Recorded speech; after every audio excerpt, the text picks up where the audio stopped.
Another tool in Lean systems is very important is called standardized work.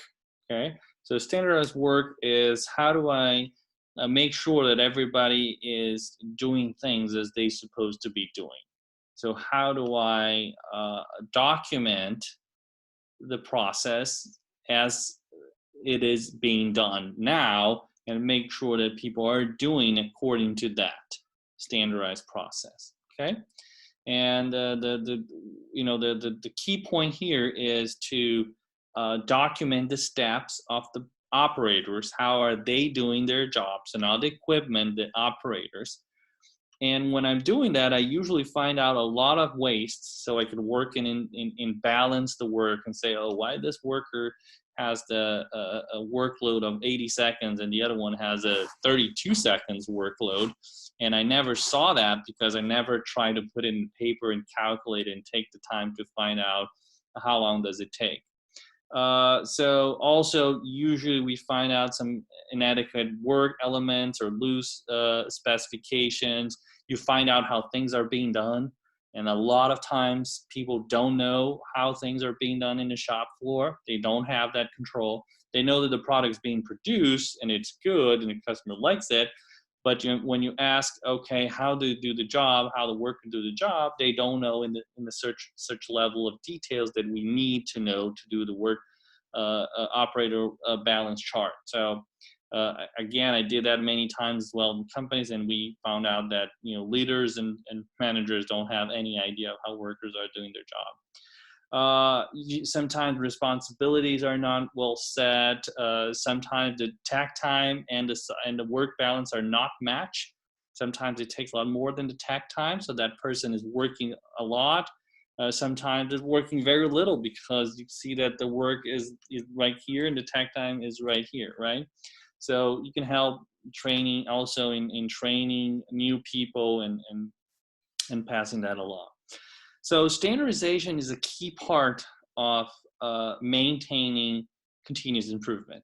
And at a glance, a lot of people think that how to standardize impact on continuous improvement, because the first notion is that if I standardize something, it's not flexible, right? I lose flexibility, and that is going to be more difficult to improve. That's totally wrong.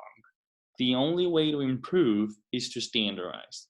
Because if I don't standardize, I don't know what's going on, and everybody's doing its own way. So you cannot improve that. So first, you have to have a stable process that you know what people are doing, and only then you can improve that. And you can only maintain your improvement if you standardize again that new set of way that people are doing things.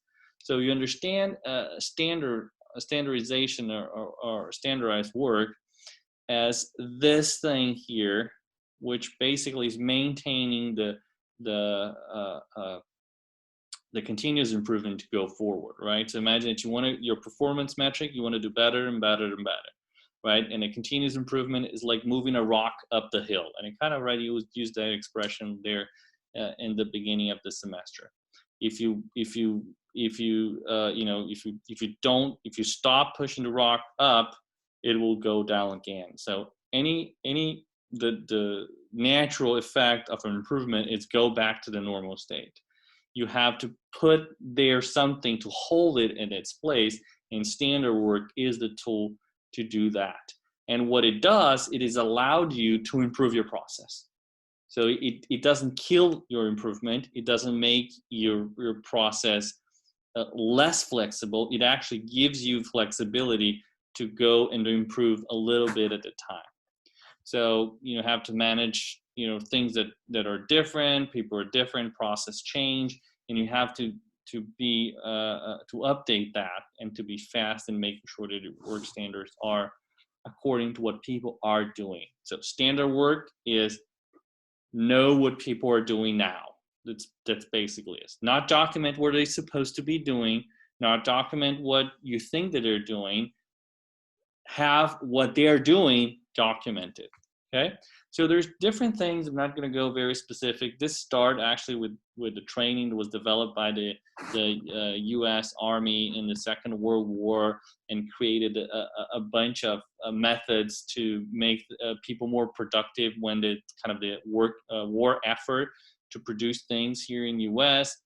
And then actually the Toyota and other quality people kind of start using those methods called TWI, training within the industry, and is widely used nowadays. That's kind of the birthplace of the standard work. So this was basically these work documents that tells how people are doing things. The purpose is to be something that you can use for improvement. But again, remember, it's not what it's supposed to be doing, is what people are doing. So you have to have the operators involved in this. So I did it many times. You have to bring the operators and to make sure that they understand how to do the job, what are they doing, the exchange information, and make sure that you have one best way of doing that.